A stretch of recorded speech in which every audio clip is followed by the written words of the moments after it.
SLT Mobitel Fiber, the fiber of the nation. SLT Mobitel Fiber, the fiber of the nation. Domex Pellam sa විසබීජ අවම කර දින 3ක් දක්වා toilet එක ෆ්‍රෙෂ්ව තමයි. Domex.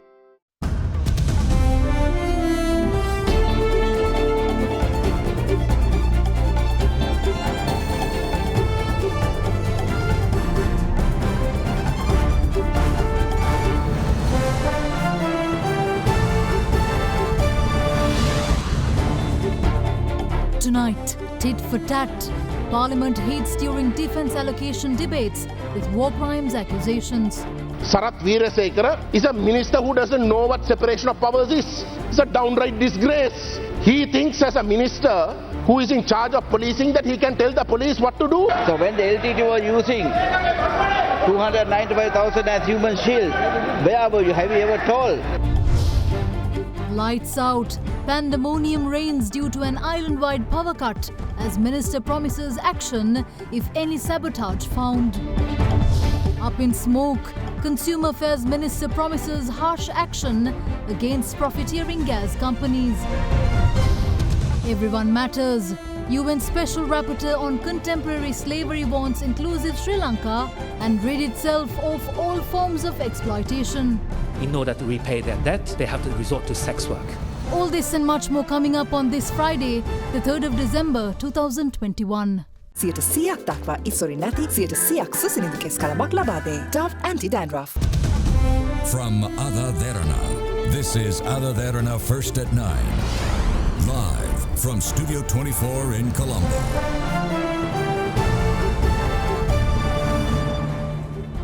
Good evening and welcome to First at 9. I'm Shanella Fernando in your top stories for tonight. A mega power outage was reported across the country today, which lasted for hours.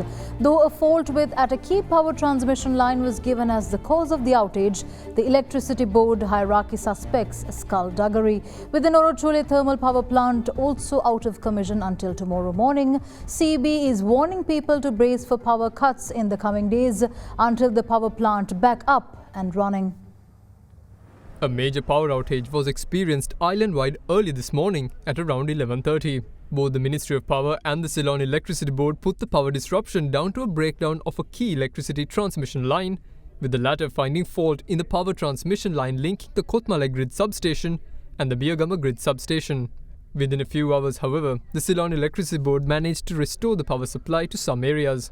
General Manager of the CB, Engineer M.R. Ranatunga confirmed the power supply on the Habarana, Lakshapa Nathrugiriya and Kotmale Biyagama transmission lines to be restored.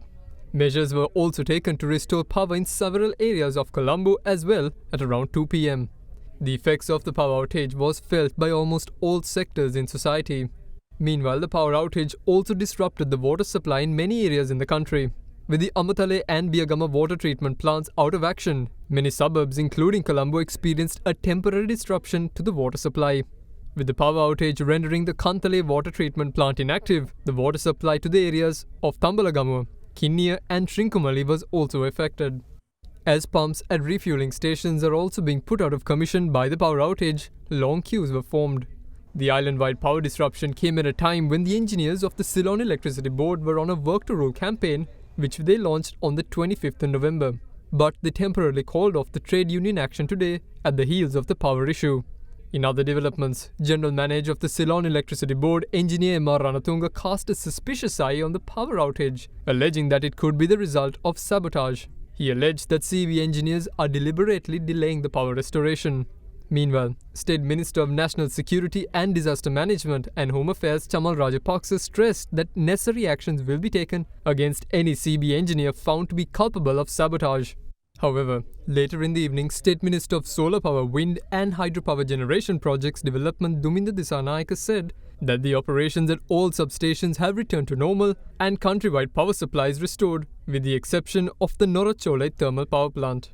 The Ministry of Power and Energy said that 300 megawatts generated by the thermal power plant could be added to the national grid by tomorrow morning. It went on to say that it will, however, take 3 more days to add the remaining 600 megawatts from the Norachole power plant to the national grid. The Ceylon Electricity Board meanwhile warned people to expect power interruptions in the days to come. Sri Lanka confirmed its first Omicron infection today, 6 days after it was flagged as a new variant of concern. However, immunologists believe that Sri Lanka is in a rather unique situation as a majority of the country's populace have reached some level of immunity either through vaccination or infection. This, they believe, could give Sri Lanka some respite from adverse effects that the highly mutated variant is believed to carry. The highly mutated Omicron variant has been identified in 37 countries so far. The latest to join the list today were Malaysia, Zimbabwe, Finland and Sri Lanka. Despite Sri Lanka's best efforts to delay the entry of the Omicron variant into the country, its first patient was confirmed today. The patient was identified as a 25-year-old woman who had returned to Sri Lanka from Nigeria on the 24th of last month. We have issued the latest report today morning that we have found a Omicron variant in one of these samples, and that person is a Sri Lankan returnee from Nigeria who was tested positive. He was tested because he was not vaccinated, and on arrival, as per the current procedure in Sri Lanka, they have to undergo PCR testing on arrival. So on arrival, that person's PCR was positive, and that person was arrived on the 24th of November, and we received the sample about a couple of days ago, and we did the initial screening with the TACPath PCR kit, which we found that there is a S drop, that is S gene target failure, and then we proceeded with a genetic sequencing.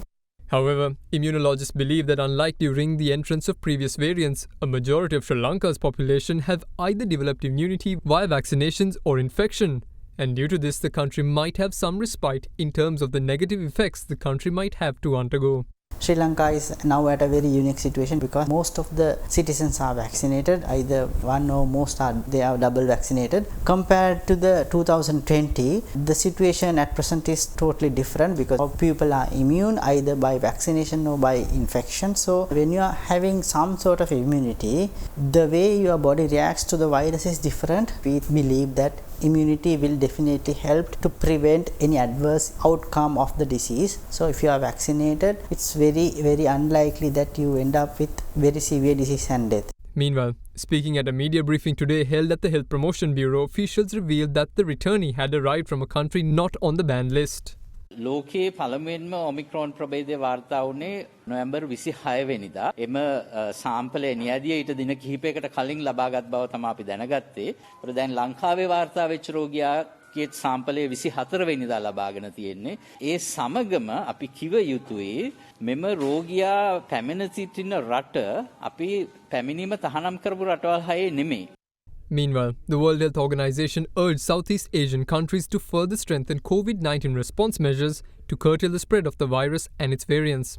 The regional director of the World Health Organization for Southeast Asian regions said that strengthening surveillance and rapidly detecting importation of any new variant and transmission of existing virus and its variants, implementing calibrated public health and social measures, and scaling up vaccine coverages should continue to be the focus.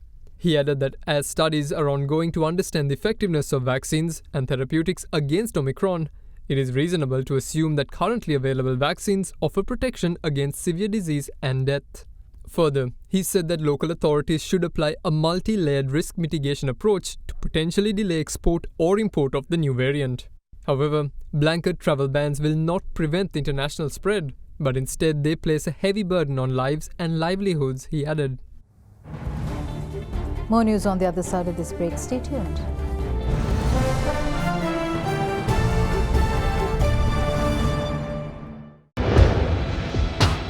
Big 3.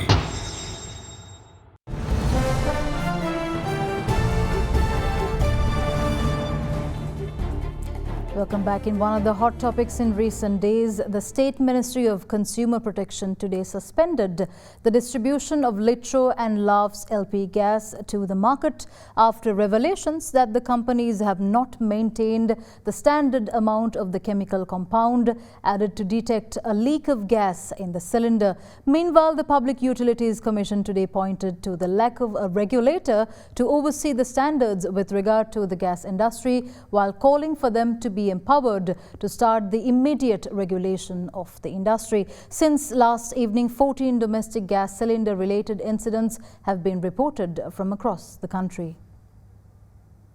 Gas-related incidents continue to be reported across the country, resulting in a fear psychosis among the public, still waiting for an answer to what's been causing them. Allegations levelled by a number of factions claim that it's a change in the propane-butane gas composition in domestic cylinders. However, the local gas companies continue to challenge the science behind the claims and offer continued assurances that a composition change won't make your cylinder explode. Instead, they say that the fault lies with the members of the public using old cooking equipment and gas regulators, those who try to test their cylinders for leaks, and careless people. Issuing a statement yesterday, Laughs Gas, the country's second domestic gas supplier, also jumped on the same bandwagon as its competitor and market leader Litrogas and rejected the gas composition theory. It also pointed out that imported LP gas and cylinders adhere to Sri Lanka Standards Institute requirements. The company also addressed profiteering accusations, explaining that claims that increasing the propane-butane ratio to 70-30 would not make economic sense, as propane is more expensive than butane. However, State Minister of Consumer Protection Lasantha Alagiyawanna promises harsh measures if the current Presidential Committee's report proves any of these allegations. මේ තත්ත්වය ඇතිවීම සඳහා සම්පූර්ණයෙන්ම අදාළ gas සමාගම් දෙක වගකීම සම්පූර්ණයෙන්ම බාරගත යුතුව තිබෙනවා. ඒ වගේම පරීක්ෂණ වාර්තාවලින් අනාවරණය වුණොත් යම්කිසි ආකාරයකට හිතාමතා එම ගෑස් සමාගම් විසින් උපරිම ලාභයක් ලබා ගැනීමේ අරමුණක් ඇතුව පාරිභෝගිකයන් නොමග යැවීම වෙනුවෙන් යම්කිසි ආකාරයක කටයුතු කරලා තිබෙනවා කියලා ඒ සඳහා අවශ්‍ය ඉහළම නීතිමය ක්‍රියාමාර්ග ගැනීමටත් කටයුතු කරනවා. Meanwhile, the Presidential Committee appointed to look into the matter and find out the true case behind the incidents inspected the Litrogas terminal and filling plant in Keravalapitia today.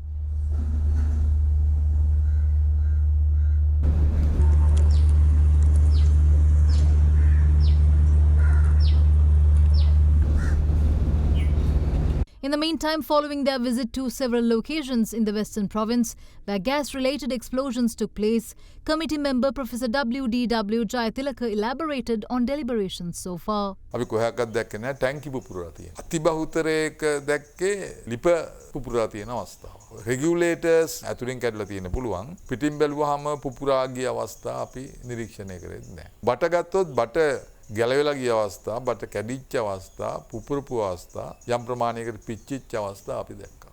යමෙක් කැවුවොත් හුඟක්ම ඩැමේජ් වෙලා තියෙන්නේ මොකද්ද කියලා ලිප තමයි කියන්න පුළුවන්. අඩුවෙන්ම ඩැමේජ් වෙලා තියෙන්නේ මොකද්ද ඇහුවොත් අපිට කියන්න පුළුවන් ඉන්නේ ගෑස් සිලින්ඩරේ තමයි. මෙන්න මේක තමයි ප්‍රධාන ගැටලුව අපි දකින්නේ අපිට තියෙන තොරතුරු අනුව.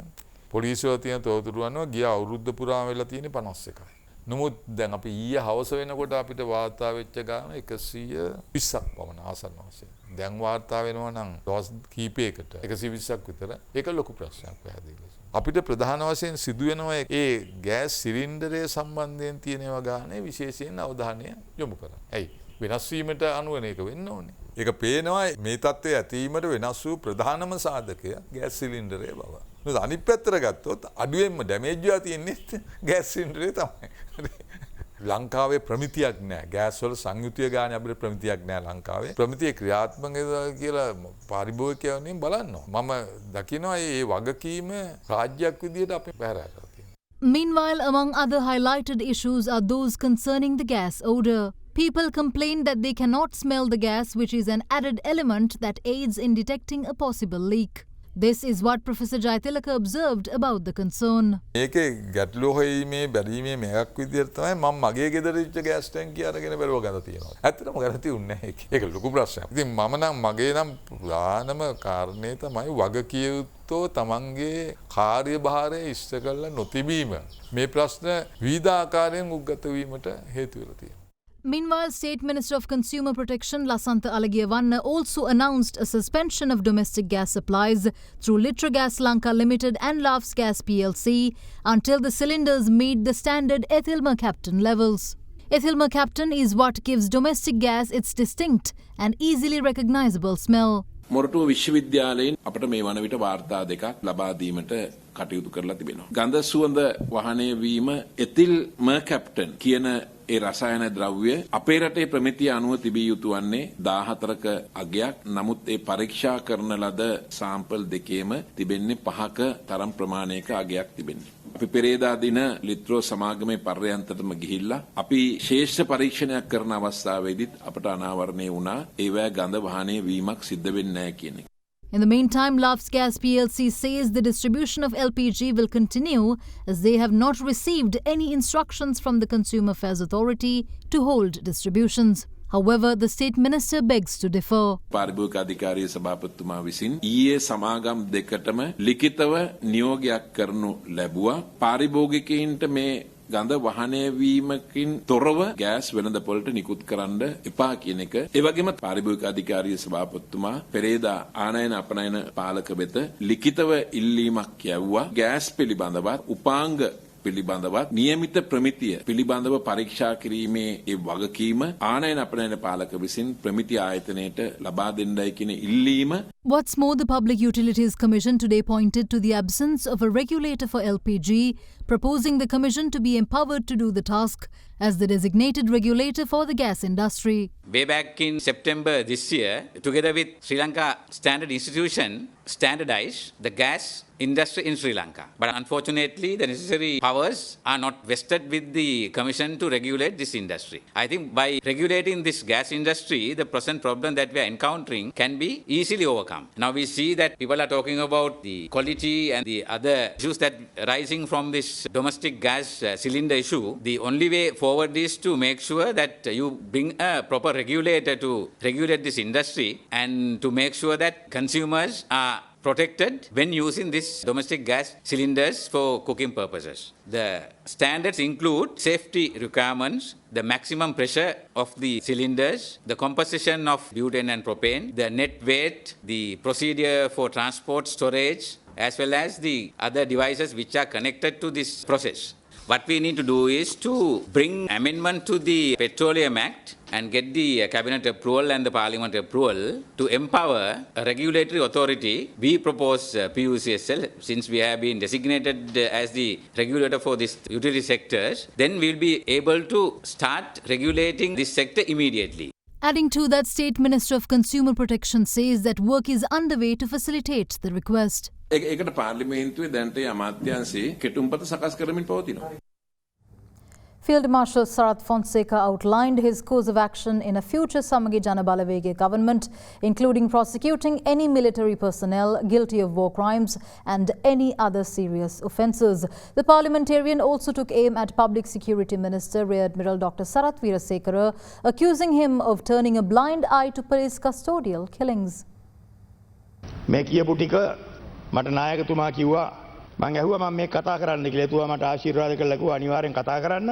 ඊට අමතරව ඔබතුමා මෙහෙම කියන්නත් කිව්වා. අපේ SJB රජයක ඔබතුමා අනිවාර්යෙන් ආරක්ෂක ඇමති වෙනවා කිව්වා. ඒකට අනිවාර්යෙන් ආරක්ෂක ඇමති හැටියට ඔබතුමාට මම සම්පූර්ණ බලය දෙනවා කිව්වා මේ කටයුත්ත නිමා කරන්න. ඒකට ඒක ගැන අනිවාර්යෙන් සිද්ධ වෙනවානේ ඇමතුමා. SJB රජයක් අනිවාර්යෙන් එනවා. ආව මම අනිවාර්යෙන් ආරක්ෂක ඇමතුමා වෙනවා. ඊළඟට අපි දකිනවා පහුගිය දවස්වල එක්සත් ජාතීන්ගේ සංවිධානය මානව හිමිකම් කොමිසමට ඒගොල්ලෝ කොමසාරිස්තුමිය අපේ රට විරුද්ධව තාමත් පැමිණිලි කියනවා. මානව හිමිකම් කඩ කරා කියලා. යුද අපරාධ කරා කියලා. ඒවට විරුද්ධව සාධාරණ ඉෂ්ට කරන්නේ නැහැ කියලා. අපේ හමුදාවේ එක්කෙනෙක් දෙන්නෙක් වර්ධි කරලා තියෙනවා. අපි ඒවට වන්දි ගෙවනවා. මටත් ලෝකෙට කොහෙටවත් යන්න බටහිරට යන්න වීසා හම්බෙන්නේ නැහැ. හමුදා ජෙනරල්ලා 56 දෙනෙකුට හම්බෙන්නේ නැහැ. ෂයින්ද සිල්ලටත් නැහැ. කමල් ගුණරත්නටත් නැහැ. ජගත්ජය සූරිය වගේ පුද්ගලෙ මම එයාට විරුද්ධව ඉන්ක්වයරියක් පටන් ගත්තා. යුද්ධ ඉවරෙච්ච හැටි. ඊළඟට තව හිටියා කපිල හෙන්ද විතරණ කියලා විශ්‍රාමික බුද්ධ්‍යංශ නිලධාරියෙක් මේගොල්ලෝ වැරදි කරා. අනිවාර්යෙන් වැරදි කරා. මේගොල්ලන්ට දඬුවම් කරන්න. කරලා ඉවරලා හමුදාවේ අනිත් ලක්ෂ දෙකක හමුදාවේ අපට ඇති වෙලා තියෙන අගෞරවයෙන් අපි සුද්ධ කළා දාන්න. මහජන ආරක්ෂක ඇමතුමා ඉන්නවා. ඔබතුමාට මම මූණට මේ කියන්න ඕනේ. මේ කාලේ අපි දකිනවා ගරු කතානායකතුමා අත්අඩංගුවට ගන්න කට්ටිය ගෙනහිල්ලා අතන මෙතන පිස්තෝල ගෙන්න ගිහිල්ලා වැඩි තිව්වා අර ගන්න. ඒක මහා නීන්දිත නිවට බියගුළු වැඩක්. ඒවා නවත්තන්න. ඒවා අපේ රටටත් වෙන අපකීර්තියක්. ඒවා කරන අයට අපි කවදා හරි නීතිය ක්‍රියාත්මක කරනවා. කරන්නාගොඩ කියන හිටපු නායක හමුදාපති ඔහු කරපු විශාල අපරාධය. පාසල් ළමුන් 11 දෙනෙක් අත්අඩංගුවට අරගෙන අල්ලස් සිල්ලලා කප්පන් ඉල්ලලා ඝාතනය කරා. කලිනුත් කියලා තියෙනවා ඒතර සිංහල ළමයෙකුත් හිටියා. මුස්ලිම් ළමයෙකුත් හිටියා. ඒගොල්ලෝ ඔක්කොම පාසල් වියේ ළමයි. ඒ සිංහල ළමයා පෙරේරා කියලා ළමයෙක් එයා එංගලන්ත විශ්වවිද්‍යාලයට යන දවස් දෙකයි තිබුණේ. පැරගෙන යනකොට. ගිහිල්ලා ඉවරලා මරලා ඝාතනය කළා. ඒගොල්ලෝ ගිහිල්ලා මූද දැම්මා කියලා ඒවා සාක්කිරුම් ඔප්පු වෙලා තියෙනවා. අපේ රජයක් ආව මේ වගේ දේවල් මේ විෂය අනිවාර්යයෙන් මේ කේස අපි ආපහු නැවත මතු කරලා ගන්නවා. සරත් ෆොන්සේකා මන්ත්‍රීතුමා මේ කිව්වේ ටින්කරින් ලසන්ත කියන ඒ දාමරිකයාගේ ඝාතනය ගැන. ඉතින් මම දැනගෙන හිටියේ නෑ. සරත් ෆොන්සේකා කියන්නේ මේ ටින්කරින් ලසන්තගේ සමීප මිතුරෙක් කියලා. ඒ මොකද මේ එයා තමයි මේ සන්ෂයින් සුද්දා කෙනෙක් කියලා මැරුවේ. ඒ වගේම තමයි මංකොල්ල 11ක් කළා. ඉතින් ඒ පොලිසිය තමයි අල්ලගෙන සංගවාගත්ත ආයුධ ගෙනියන්න හදනකොට තමයි ඔව්ව මේ ඝාතනයට ලක් වුණේ. ඒකෙන්ද තමුන්නාන්සේ මගේ පොලිසියෙන් නිවටයි කියලා කියන්න එපා. Meanwhile, ITAC parliamentarian Gajendra Kumar Ponnambalam once again accused the government of genocide and then took aim at the public security minister. On the 16th of May 2009, the LTT had made it very clear through me that they were willing to lay down arms in order to save 150,000 to 100,000 people, but the Ministry of Defence refused to accept that position. They went on to use heavy artillery.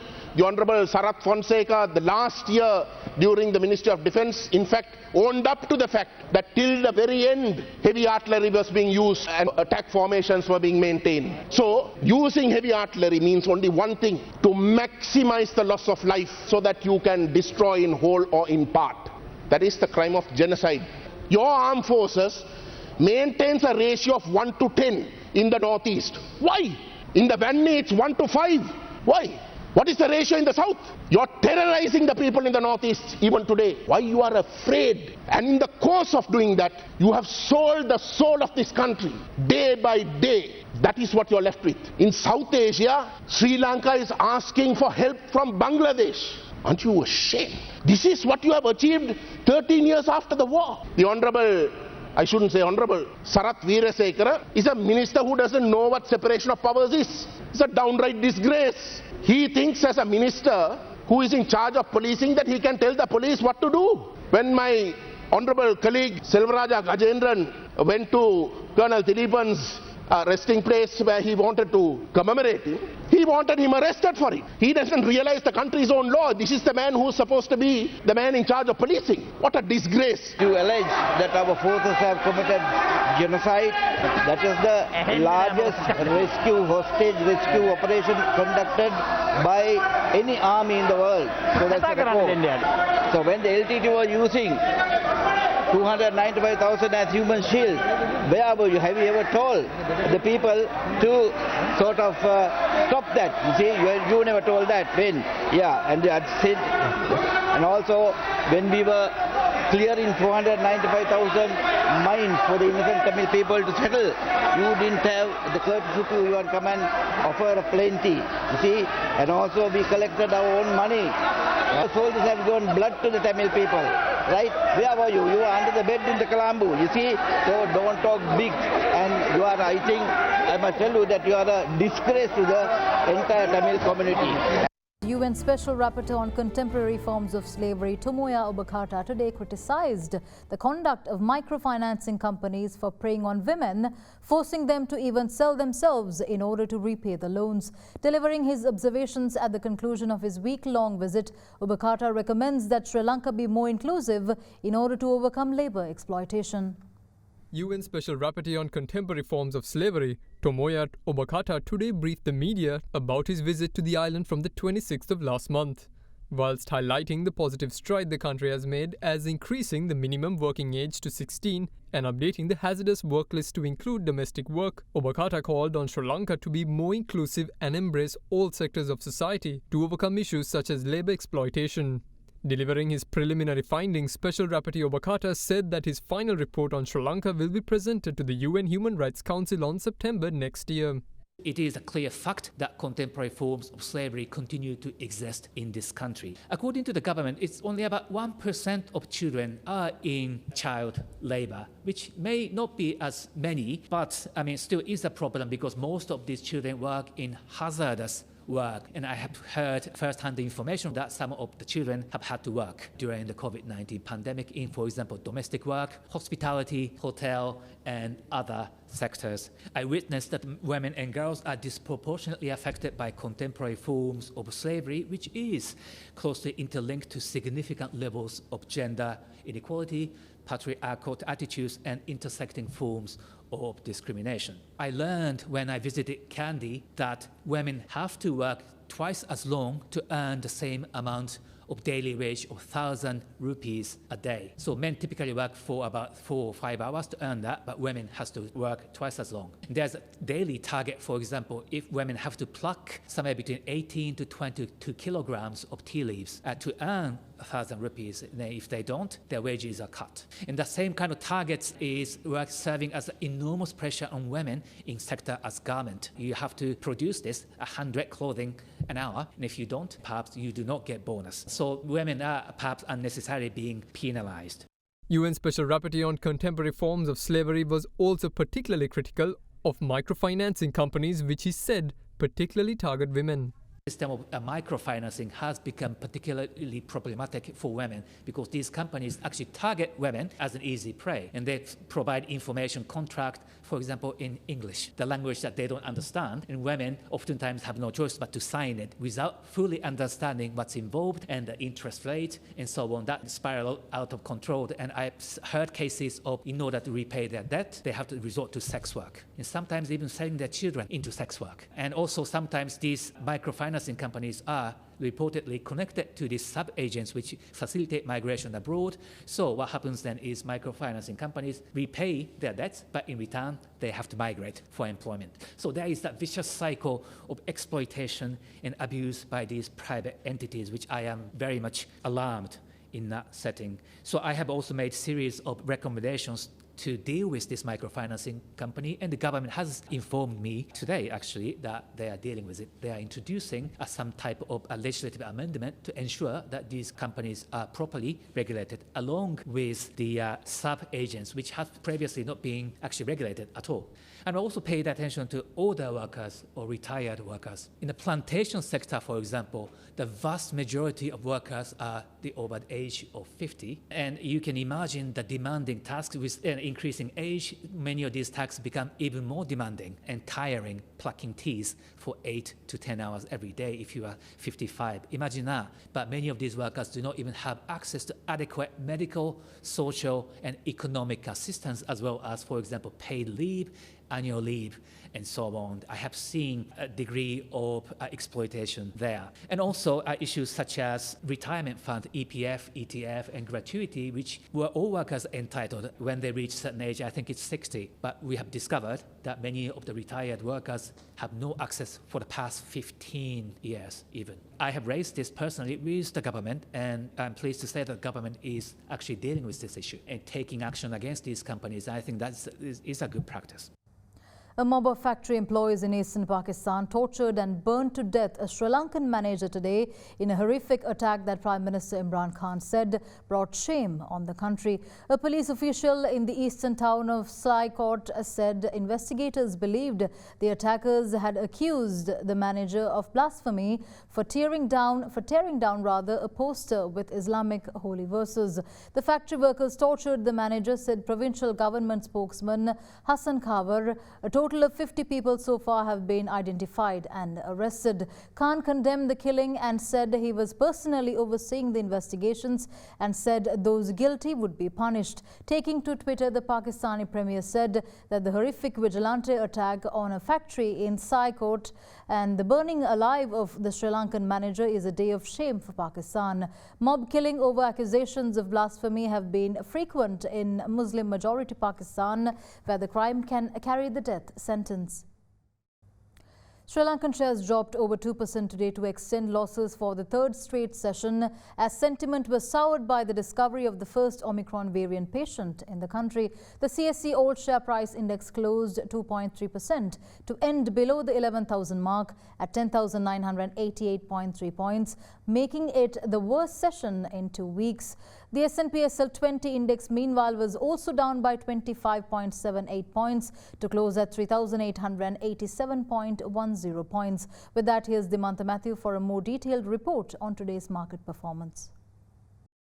Today we saw a significant plunge in the index taking place, so a 264 point decline in the market, the largest intraday decline that we've seen in the last 2 trading weeks. So with this we are seeing 3 consecutive days of market declining, and this is somewhat of a concern at the moment. So overall, the investor sentiment has turned negative at this moment. If you take the intraday situation today, we saw the market plummeting at the start of the day itself, and then towards midday we saw somewhat of a recovery. So erasing some of those losses that were there during the morning session. However, during the last hour of trading, again we saw significant amount of selling pressure coming back into the market and the index plummeting again.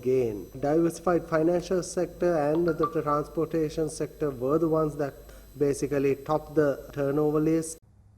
The Sri Lankan rupee continues its run at 202 rupees and 99 cents against the US dollar today as well. With that, let's now take a look at how the rupee traded against other major currencies during the day.